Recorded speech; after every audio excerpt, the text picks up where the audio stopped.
지금 당장 그와 같은 방식의 연부를 멈추셔야 합니다. 만약 그리하지 않는다면 그동안 공들여 쌓아올린 공덕이 전무해질 뿐만 아니라 생을 마친 뒤에는 오히려 축생의 몸을 받아 태어날 수도 있기 때문입니다. 이 세 가지 잘못은 10사람 중 9사람이 범하고 있는 것이기에 그 말을 듣는 순간 주변의 공기는 마치 얼어붙은 듯 굳어버렸습니다. 가오슝에 위치한 문수강당 안에는 수백 명의 대중이 모여 있었으나 지금 이 순간만큼은 향로에서 피어오르는 한 줄기 연기가 바스라지는 소리마저 들릴 듯한 무거운 정적만이 감돌고 있었습니다. 에어컨의 냉기가 충분하여 실내는 서늘했음에도 불구하고 자리에 앉은 모든 이들의 등줄기에는 식은땀이 흘러내려 야름막을 형성하고 있었습니다. 입으로는 미타를 부르나 마음은 산란하니 목청이 터져라 외쳐도 허망할 뿐이다라는 옛말이 있습니다. 해율 스님의 목소리는 결코 높지 않았으나 마치 묵직한 쇠망치처럼 청중 한 사람 한 사람의 가슴을 정확하게 강타했습니다. 이 오래된 경고는 여기 계신 불자님들 모두 한 번쯤은 들어보셨을 것입니다. 스님은 잠시 말을 멈추고 단상 아래 앉아있는 작가들과 신도들의 경건하면서도 혼란스러워하는 얼굴들을 천천히 훑어보았습니다. 그러나 오늘 저는 이보다 더 엄중하고 심각한 말씀을 드리고자 합니다. 잘못된 방법으로 연부를 하는 것은 그저 헛된 것에 그치지 않습니다. 스님의 목소리가 심연처럼 깊게 가라앉으며 전례 없는 무거움을 띠었습니다. 공덕이 없을 뿐만 아니라 죽어서 바로 축생도로 떨어질 수도 있습니다. 군중 속에서는 억누를 수 없는 탄식과 경악의 소리가 터져나왔습니다. 그것은 마치 고요한 호수에 거대한 바위가 떨어져 순식간에 파문이 이는 것과 같았습니다. 축생도라니, 그게 어떻게 가능하단 말인가? 우리는 부처님을 염하고 정토를 구하고 있는데 어찌 그런 짐승의 세계와 연관될 수 있단 말인가? 이것은 실로 전대미문의 충격적인 발언이었습니다. 육거사는 방석 위에 앉아 있었으나 천지가 뒤집히는 듯한 현기증을 느꼈습니다. 귓가에는 윙윙거리는 이명소리가 가득했습니다. 그는 오랫동안 손때 묻은 성월보리 염주를 어찌나 세게 쥐었는지 손가락 마디가 하얗게 질려버렸습니다. 스님의 말씀은 검은 번개처럼 그의 내면 깊은 곳, 가장 건드리고 싶지 않았던 균열을 쪼개버렸습니다. 그 균열 속에는 지난 보름 동안 그를 괴롭혀온 깊은 공포가 따리를 틀고 있었습니다. 유명덕 거사는 친구들 사이에서 둘도 없는 성실한 사람이자 대선인으로 통했습니다. 사업은 크지도 작지도 않게 적당히 꾸려나갔지만 사람 됨됨이가 후덕하고 베풀기를 좋아했습니다. 특히 불교 신앙에 있어서는 그 누구보다 모범적인 불자로 인정받았습니다. 매일 5,000번의 연부를 하루도 빠짐없이 행했고 초하루와 보름에는 채식을 하며 방생 또한 거르지 않았습니다. 그는 자신이 비록 상급의 깨달음은 얻지 못하더라도 최소한 정토의 평온이 왕생하여 이 오타각세의 고통에서 벗어날 수 있으리라 믿어 의심치 않았습니다. 그러나 보름 전부터 모든 것이 변해버렸습니다. 그는 너무나도 구체적이고 생생한 악몽에 시달리기 시작했습니다. 꿈속에서 그는 더럽고 진창인 돼지우리 안에 갇혀 있었습니다. 주위에는 찌를 듯한 악취와 이성을 잃은 짐승들의 으르렁거리는 소리뿐이었습니다. 그는 소리쳐 외치고 싶었습니다.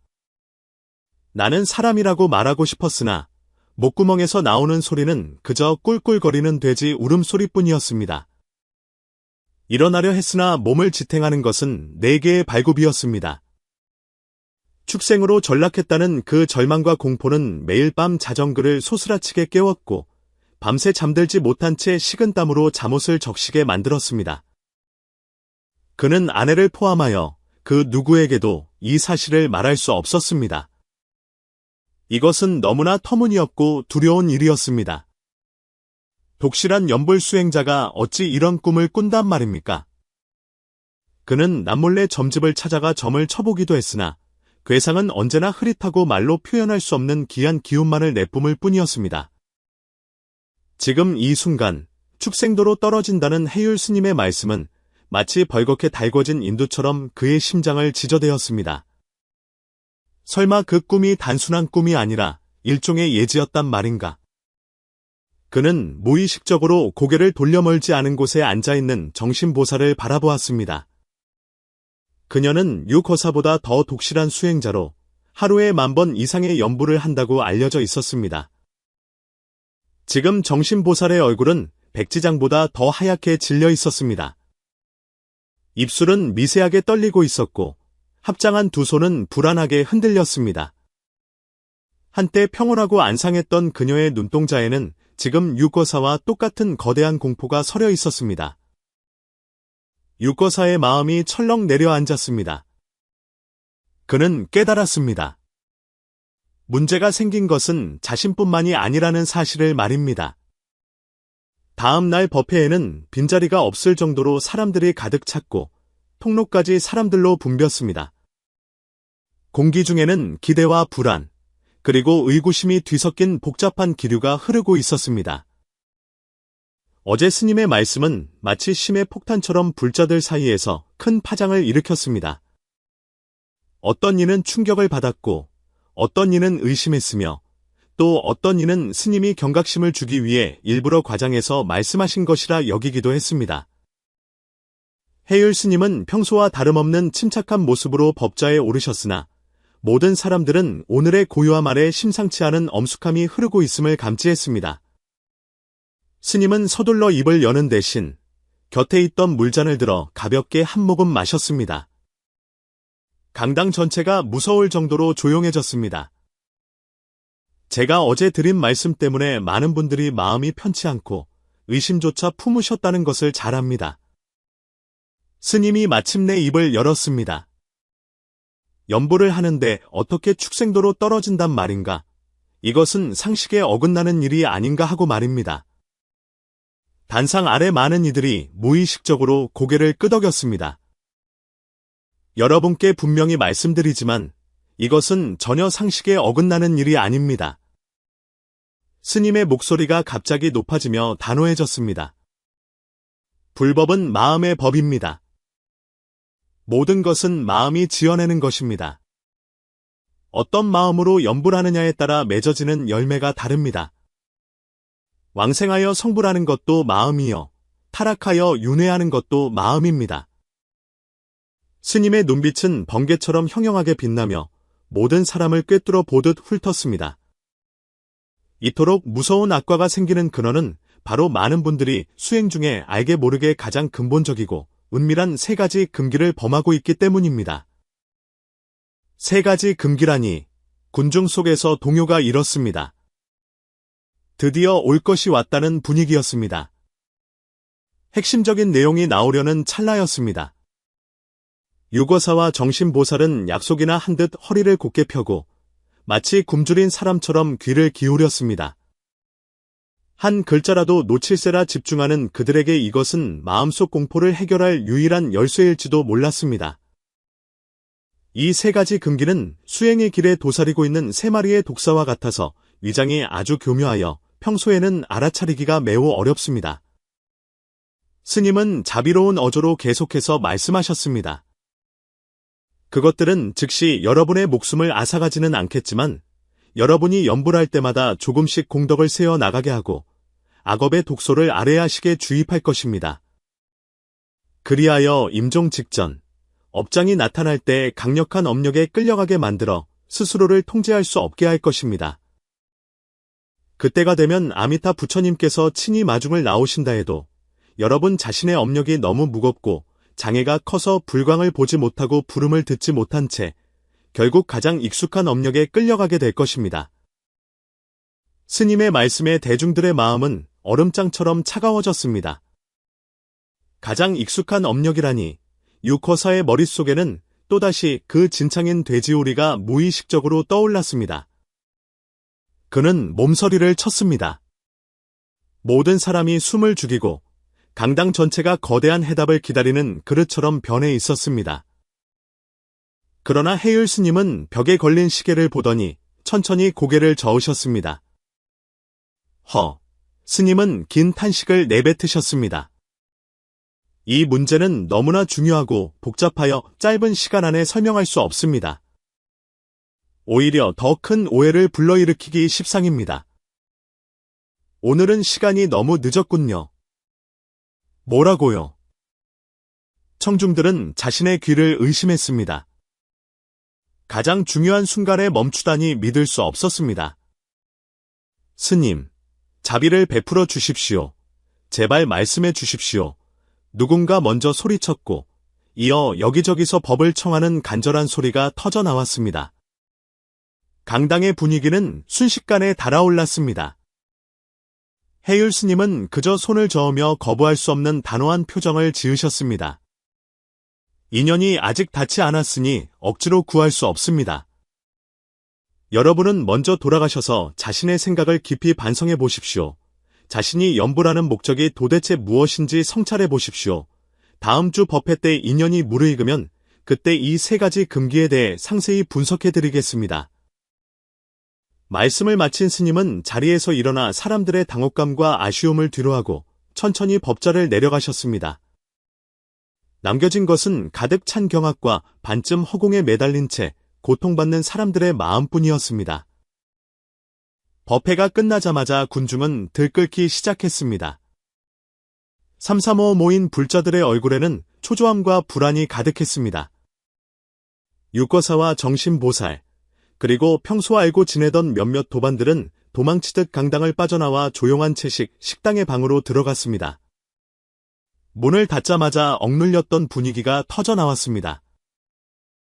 이걸 어쩌면 좋습니까? 왕거사가 떨리는 목소리로 먼저 입을 열었습니다. 스님께서 말을 하다 마시니 사람 피를 말리는 것 같습니다. 오늘 밤은 잠도 못 잘 것 같습니다. 정신보살은 찻잔을 들어 마음을 진정시키려 했으나 손이 심하게 떨려 찬물이 쏟아졌습니다.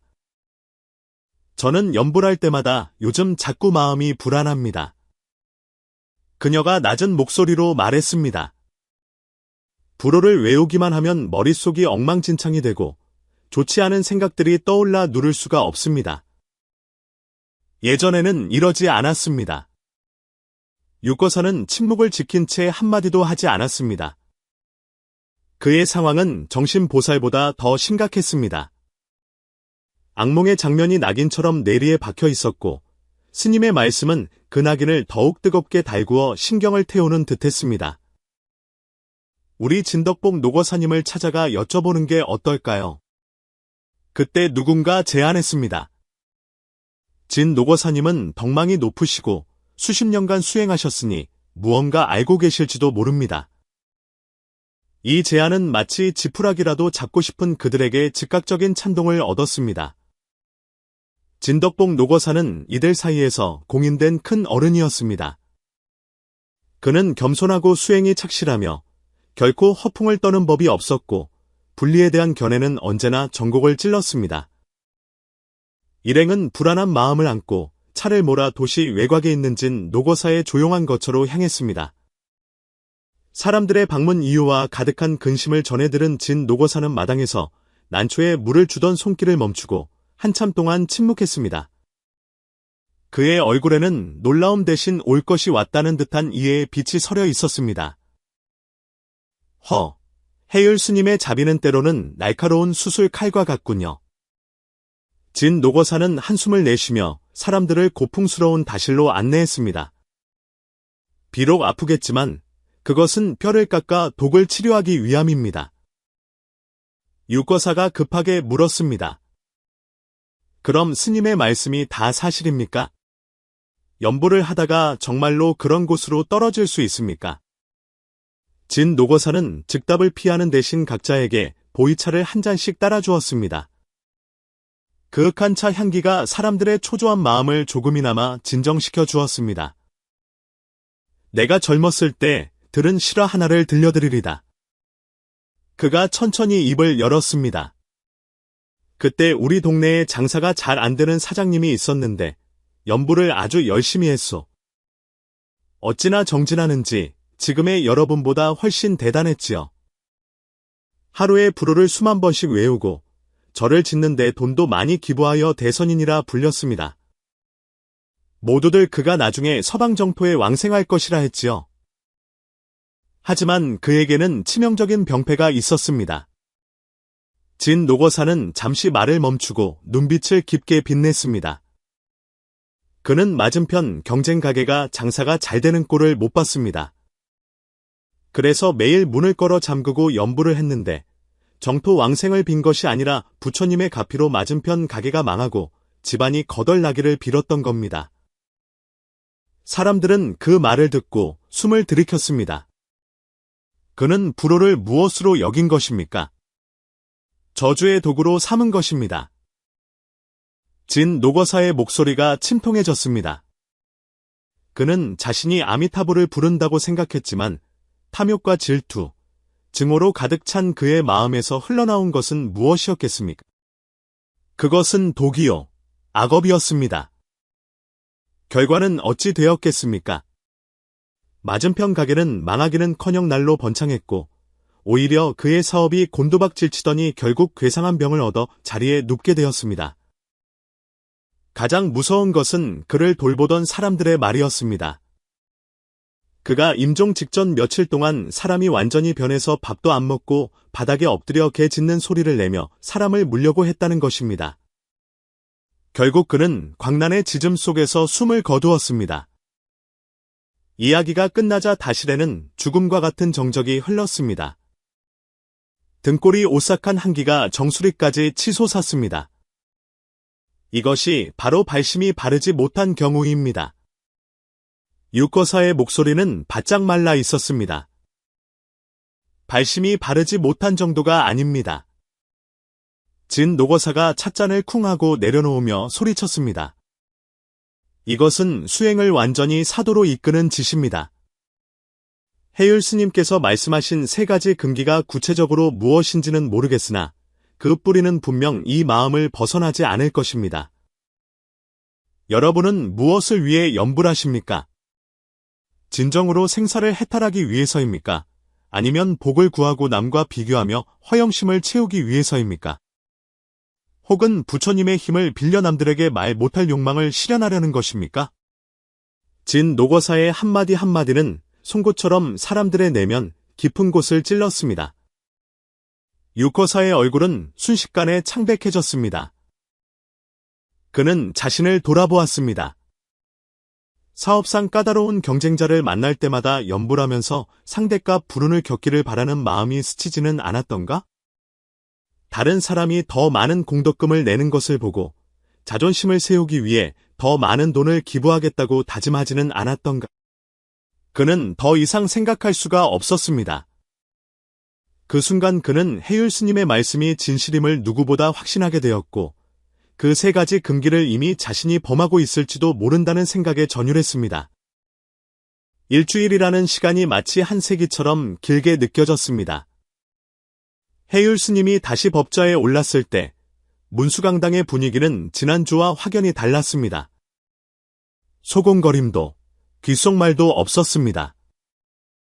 오직 응고된 듯한 엄숙한 정막만이 흘렀습니다. 모든 사람의 얼굴에는 똑같이 법을 구하고자 하는 간절함이 쓰여 있었습니다.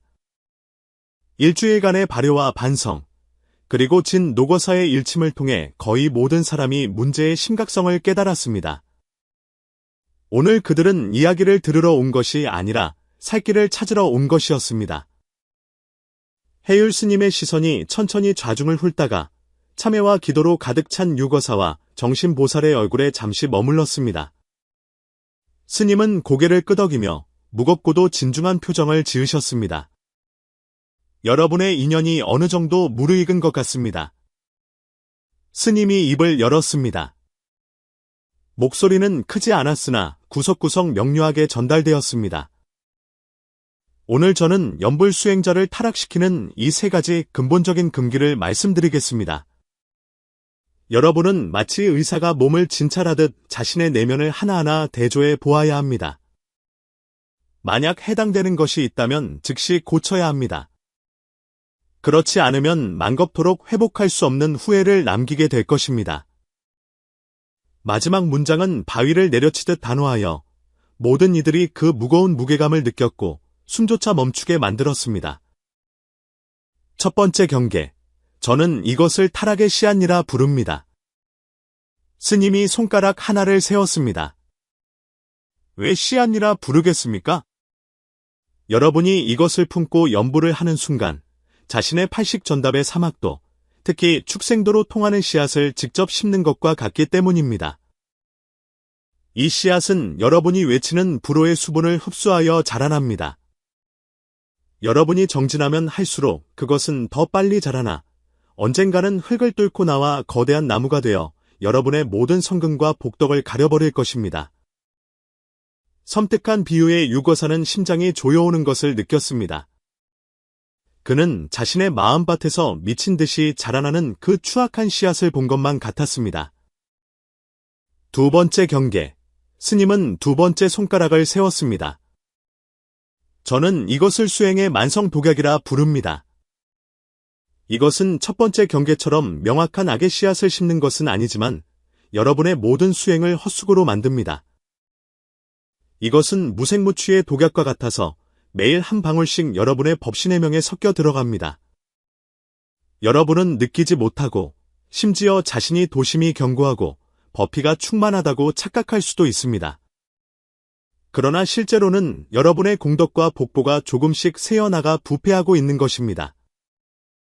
임종의 순간이 되어서야 여러분은 자신의 공덕 통장이 텅 비어 있음을, 생사의 바다를 건널 자량이 턱없이 부족함을 경악 속에 발견하게 될 것입니다.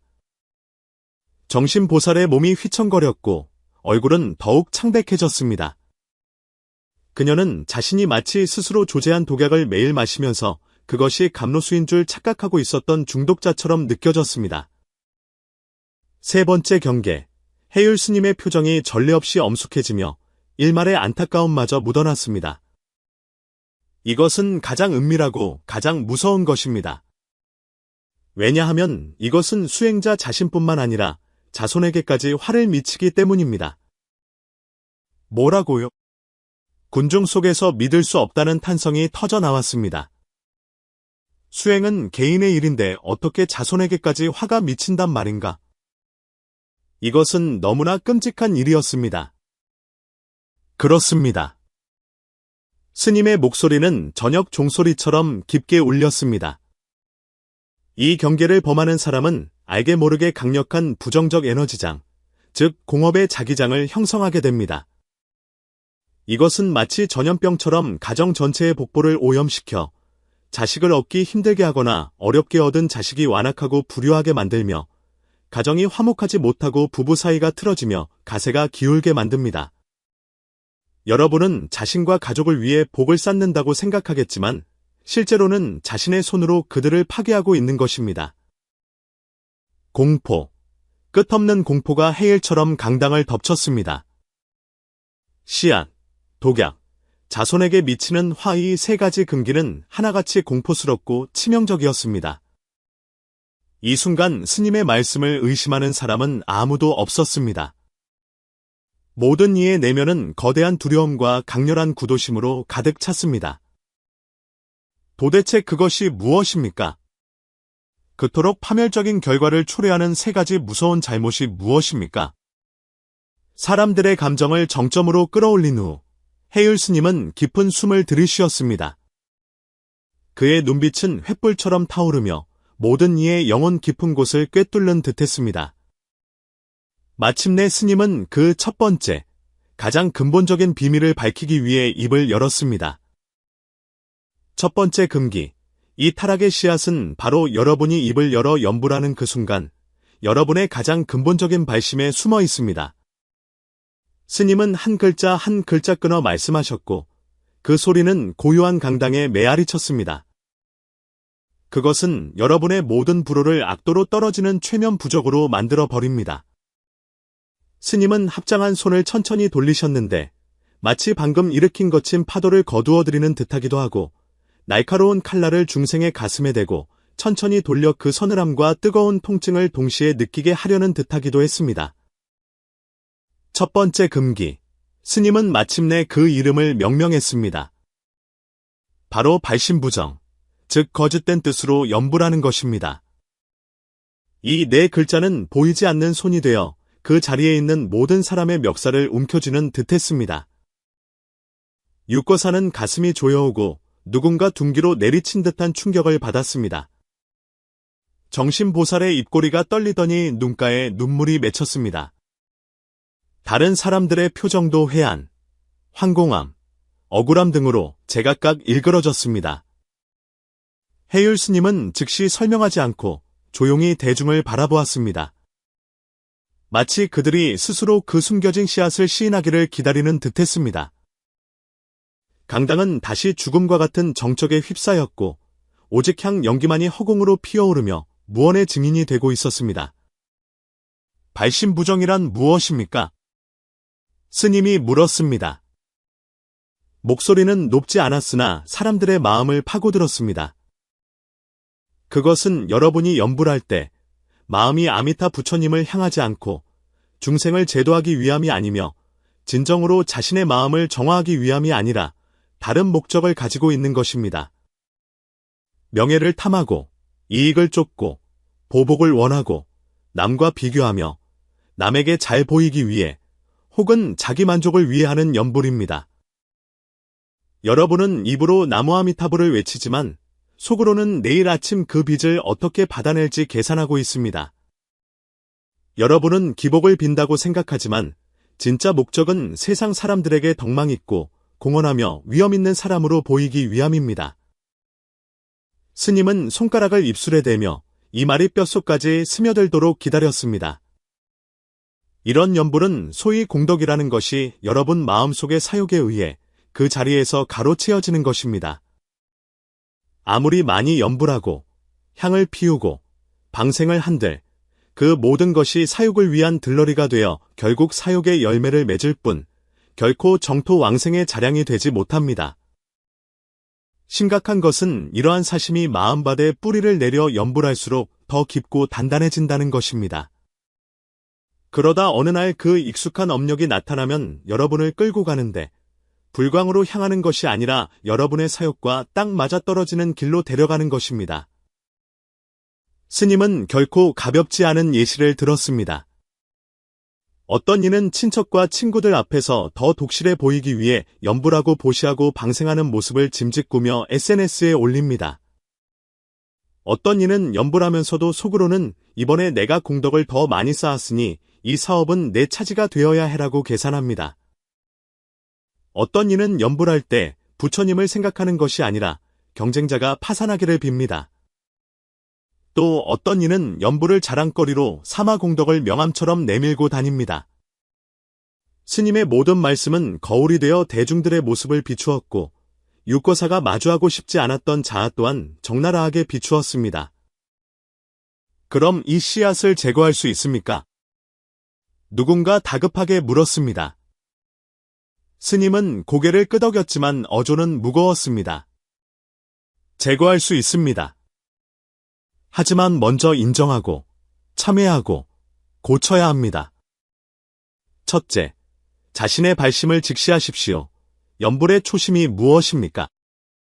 부정한 것을 발견하면 단호히 내려놓아야 합니다. 둘째, 간절히 참회하십시오. 입으로만 하는 참회가 아니라 마음 깊은 곳에서 그리고 행동으로 그 부정한 생각들을 씻어내야 합니다. 셋째, 진실한 관용과 보시로 과거의 사욕 때문에 상처 입혔거나 눈멀었던 부분들을 기워야 합니다. 선행은 남이 모르게 행하고 자신을 드러내지 않으며 오직 마음을 정화하기 위해 해야 합니다. 이어서 스님은 첫 번째 금기를 천천히 내려놓으며 마취 병의 증상을 설명하고 처방전을 내리듯 사람들의 마음을 무겁게 만들었습니다. 육거사의 뇌리에는 최근 염불하던 자신의 모습이 끊임없이 재생되었습니다. 불단 앞에 놓인 장부, 돈을 세던 손가락과 염불하던 입술이 교차했습니다. 그 순간 그는 발가벗겨진 듯한 수치심과 한기를 느꼈습니다. 두 번째 금기, 스님은 계속해서 말씀하셨습니다.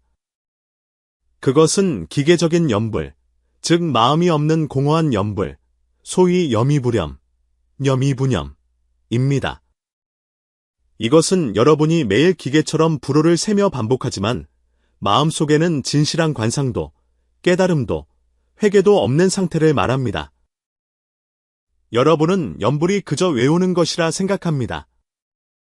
수량만 채우고 소리만 크면 된다고 여깁니다. 하지만 실제로 염불의 핵심은 그 염이 어디에 닿느냐에 있습니다. 마음속 깊은 곳에 닿았는지, 근본적인 번뇌에 닿았는지, 탐진치를 변화시켰는지 말입니다. 강당 안에서 웅성거리는 소리가 들리자 스님은 조용히 시선을 보내며 두 가지 생생한 사례를 들었습니다. 하나는 일찍이 세상을 떠난 어느 거사의 이야기였습니다. 그는 목소리가 우렁차고 하루에 10,000번 이상 염불한다고 하여 꽤 유명했으나 남과 논쟁할 때는 악담을 퍼붓고 뒤에서 남의 말을 하기 좋아했으며 집안에서는 사소한 일로 자주 다투었습니다. 결국 그 거사는 중병이 들어 임종할 때가 되었으나 마음이 산란하고 비통하여 마음을 모아 염불할 수 없었고 끝내 명확한 불광을 보지 못했습니다. 또 다른 예는 본심은 착한 어느 부인이었습니다.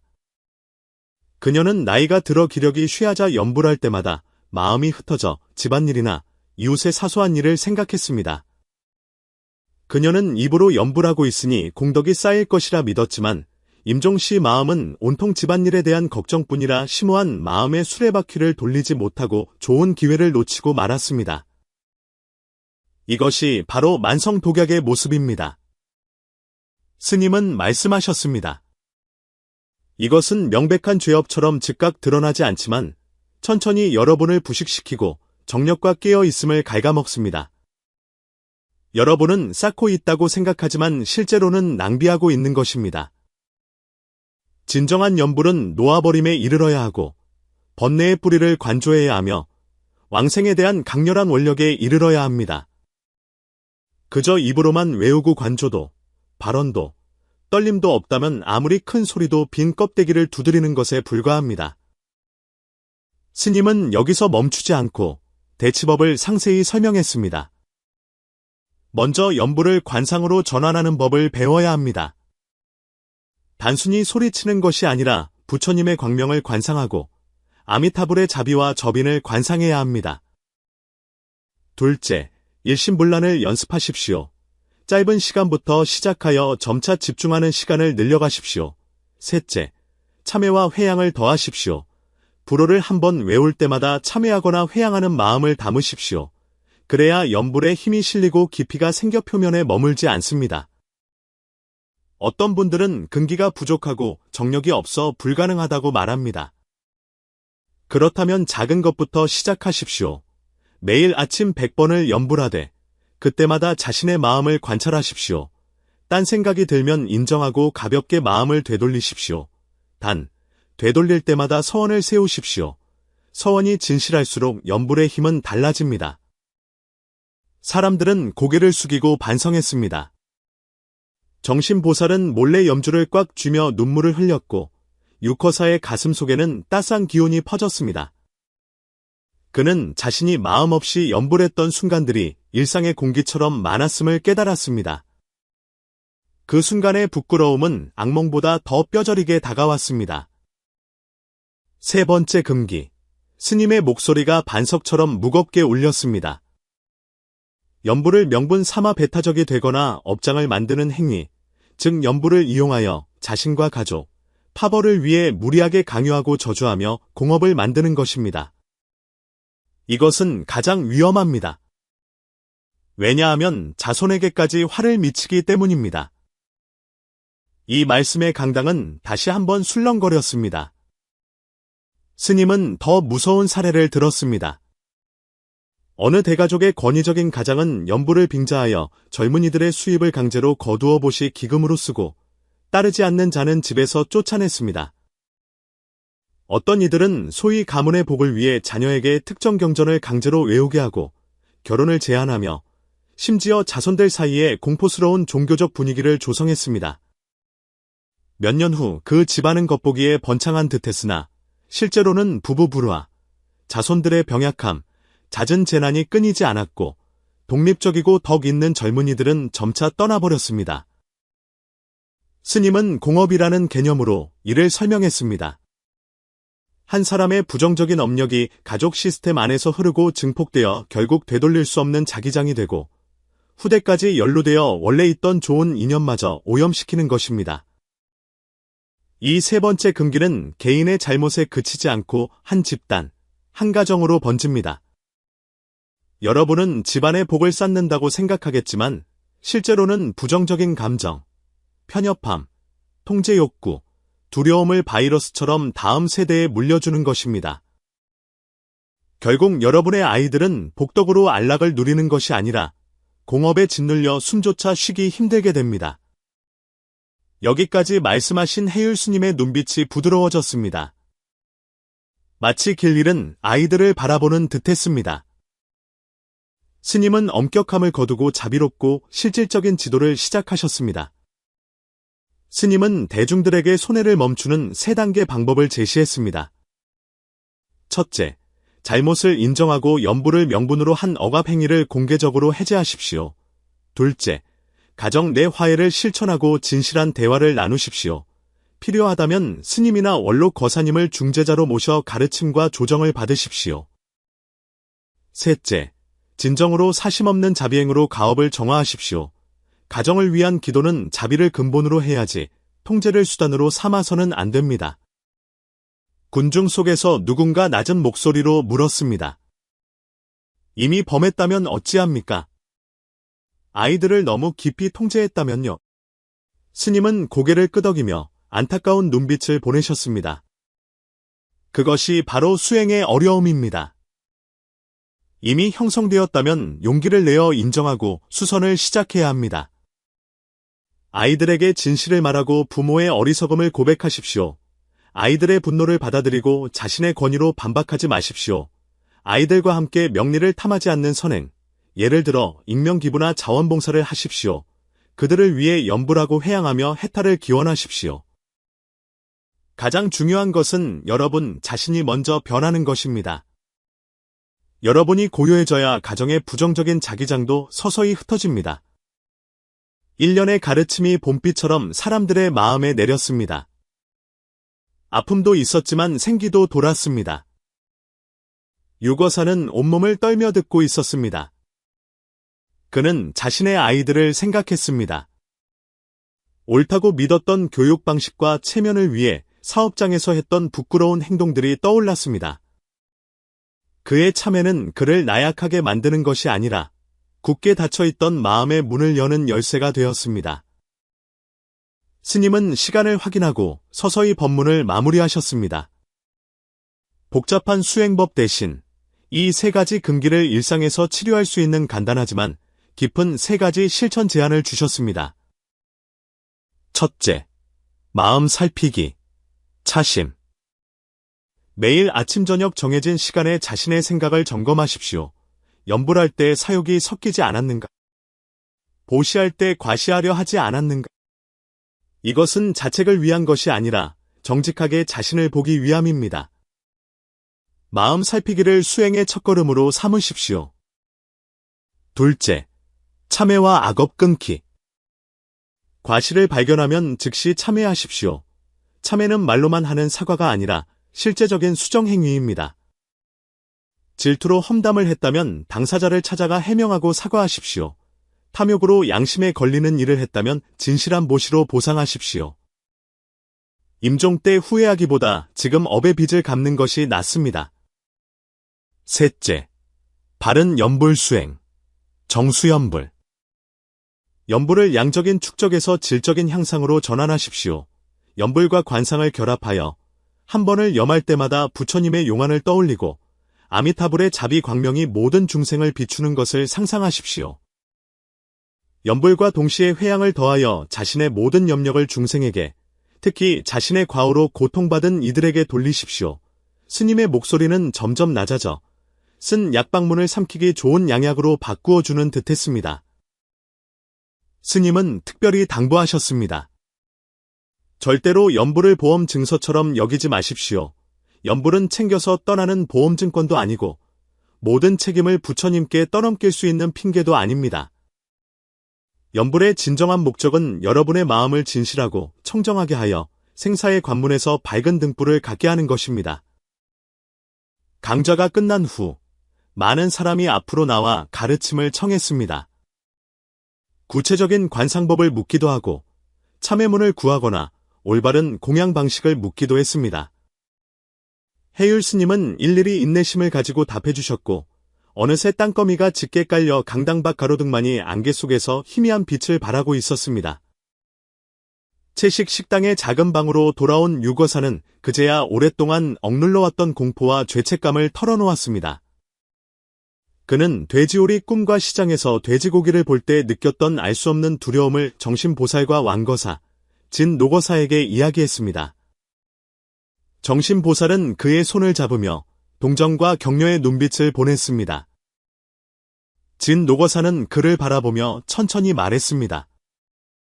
당신의 꿈은 반드시 미래에 정해진 운명은 아닙니다. 그것은 밤이 당신에게 보내는 경고입니다. 우리가 해야 할 일은 꿈에 겁먹는 것이 아니라 정법으로 응답하는 것입니다. 진노거사는 또 하나의 감동적인 이야기를 들려주었습니다. 수년 전 그가 알던 한 노부인은 평생 그를 몰랐으나 임종 직전 자손들이 유산 문제로 서로 비난하며 싸우는 바람에 마음이 어지러워 안정을 찾지 못했습니다. 임종 시 그녀는 생사의 갈림길에서 연부를 했으나 마음이 혼란스러워 불광을 보지 못했습니다. 그러나 가족들이 분쟁을 멈추고 한마음으로 공덕을 회양하자 노부인은 비로소 고요하고 진실한 회양 속에서 희미한 불광을 보며 왕생할 수 있었습니다. 이 이야기는 진정한 왕생이 수량이나 형식에 달린 것이 아니라 가정과 사회 관계의 조화, 그리고 진실한 회양 공덕에 있음을 보여줍니다. 이야기를 듣고 유거사는 꿈에서 깬 듯 깨달았습니다. 그는 이 모든 것을 진정으로 뒤집으려면 가장 기초적인 곳부터 시작해야 함을 알았습니다. 더 이상 연부를 과시의 도구로 삼지 않고 부처님 앞에서 세속적인 득실을 계산하지 않으며 사욕으로 상처 주거나 무시했던 관계들을 주동적으로 수선하고 단순히 숫자만 쌓는 것이 아니라 법대로 수행해야겠다고 다짐했습니다. 그는 해율 스님께 가르침을 청하여 수행 계획을 세웠습니다. 매일 아침 저녁 1시간씩 아미타불을 중심으로 관상 연부를 하고 매일 10문장의 참회문을 쓰고 행동으로 옮기며 주말에는 익명으로 봉사활동을 하고 집에서는 온화한 대화 시간을 가져 자녀와의 관계를 점차 회복해 나갔습니다. 몇 주 후, 유거사의 꿈에 미묘한 변화가 일어났습니다. 처음에는 여전히 꿈에 놀랐겠지만 꿈속에서 돼지 울음소리를 내려 할 때 자연스럽게 아미타불의 자비로운 빛이 떠올랐습니다. 더러운 돼지오리에도 하늘에서 한 줄기 빛이 내려와 진흙이 더 이상 끈적이지 않게 되었습니다. 어느 날 밤, 그는 꿈속에서 맑은 목소리를 들었습니다. 누군가의 조언이 아니라 바로 자기 자신이 연부라는 소리였습니다. 아미타불, 원하옵건대 저의 모든 망상과 사욕을 씻어주소서. 깨어났을 때 온몸은 식은땀으로 젖어 있었지만 이번에는 왠지 모를 해방감이 느껴졌습니다. 정신보살의 상태도 호전되었습니다. 그녀는 연불할 때 의식적으로 호흡과 관상에 집중하고 기계적인 숫자 세기를 멈췄습니다. 연불 시간은 줄었지만 한 번의 연불에 더 큰 무게를 실었습니다. 그녀는 자신의 마음에 잡념이 줄고 자비심이 늘어나는 것을 발견했습니다. 그녀는 집안에서 남몰래 이름 없는 보시를 행했고 SNS에 올리려던 방생 활동을 더 중생에게 밀착된 곳으로 돌렸습니다. 남들이 보지 않는 선행이 오히려 자신의 마음을 더 풍요롭게 함을 깨달았습니다. 강당의 분위기도 서서히 변해갔습니다. 연불회 후 소그룹을 만들어 서로의 발심을 점검하고 연불을 도구나 체면치레로 삼지 않도록 서로 일깨워 주었습니다. 호흡과 관상, 회양을 결합한 연불법을 가르치는 반도 개설되었습니다. 스님은 이러한 점진적인 변화를 보며 얼굴에 흐뭇한 미소를 띠셨습니다. 하지만 스님은 현실의 냉혹함을 회피하지 않으셨습니다. 한 소규모 법회의 말미에 스님은 여전히 경각심을 주는 어조로 강조하셨습니다. 수행은 단계를 생략할 수 있는 지름길이 아니며 연불은 만병통치약이 아닙니다. 오늘 여러분이 고칠 수 있는 것은 인연이 닿았기 때문입니다. 하지만 한순간의 나태함으로 평생의 게으름을 산다면 내세의 과보는 스스로 져야 합니다. 불법은 자비로우나 또한 인과를 따릅니다. 오늘 다시 시작할 수 있다는 것이 바로 여러분 자신과 가족에 대한 가장 큰 자비입니다. 그 후로 문수강당의 사람들은 더 이상 요란한 연불과시에 열중하지 않았고 공덕을 명함처럼 여기지 않았으며 내면의 진실함을 중시하게 되었습니다. 어떤 이는 연불을 내세우던 SNS 계정을 닫고 조용히 봉사활동에 참여했고 어떤 이는 화려한 기부 계획 대신 투명하고 장기적인 자선 프로젝트로 전환하여 고통받는 중생에게 실질적인 도움이 가도록 했습니다. 더 많은 이들이 가정에서 권위로 억누르는 대신 자비로 다스리는 법을 배우기 시작했습니다. 어느 날 육고사는 깊은 밤 홀로 불단 앞에 나아가 합장하고 천천히 연불했습니다. 나무아미타불. 바쁠 때 스쳐 지나갔던 아이들의 간절한 목소리를 떠올리며 그는 모든 잡념을 내려놓고 자신의 모든 공덕을 그동안 소홀히 했던 이들에게 회양했습니다. 한참 동안 침묵 속의 가슴에서 따스함이 퍼져나가는 것을 느꼈습니다. 마치 가뭄 끝에 단비를 맞은 돼지가 되살아나는 듯했습니다. 이야기는 여기서 완벽한 마침표를 찍지 않습니다. 삶에는 굴곡이 있고 수행 또한 순풍만 있는 것은 아닙니다. 어떤 이는 여전히 게으름을 피우고 어떤 이는 옛 습관에 묵이기도 합니다. 하지만 예전에 당연했던 자신감과는 달리 지금 사람들은 신중함과 진실함을 갖게 되었습니다. 그들은 연불이 재앙을 남에게 떠넘기는 부적이 아니며 금태를 두르기 위한 기계도 아님을 알게 되었습니다. 연불은 자신의 마음을 직시하고 인과를 정화하며 자비와 지혜를 기르는 수행임을 깨달은 것입니다. 가을이 깊어가는 어느 법회 날, 해율 스님은 법자에 서서 더 이상 꾸밈없는 표정의 대중들을 바라보며 천천히 말씀하셨습니다. 연불의 핵심은 진심, 진심, 진상, 진상, 진수, 진수입니다. 이 세 가지를 진정으로 실천한다면 어떤 업력도 두렵지 않습니다. 그러나 그렇지 못한다면 목소리가 천둥처럼 클지라도 자기 사욕을 위한 창가에 불과할 뿐입니다. 강당 안은 고요했습니다. 공포에 찔린 당황함 대신 실질적인 결심이 그 자리를 채웠습니다. 사람들은 더 무거운 깨달음을 안고 집으로 돌아가 무명으로 인해 깨어진 관계를 수선하고 한때 빗나갔던 마음을 바로잡았습니다. 유고사는 집에서 자녀들과 긴 대화를 나누었습니다. 그는 눈물을 흘리며 자신의 어리석음과 후회를 고백했고 자녀들도 마음의 벽을 허물어 가족은 다시 진실하게 마주하게 되었습니다. 정신보살은 일과를 계속하며 기계적인 반복에서 깨어있는 수행으로 나아갔습니다.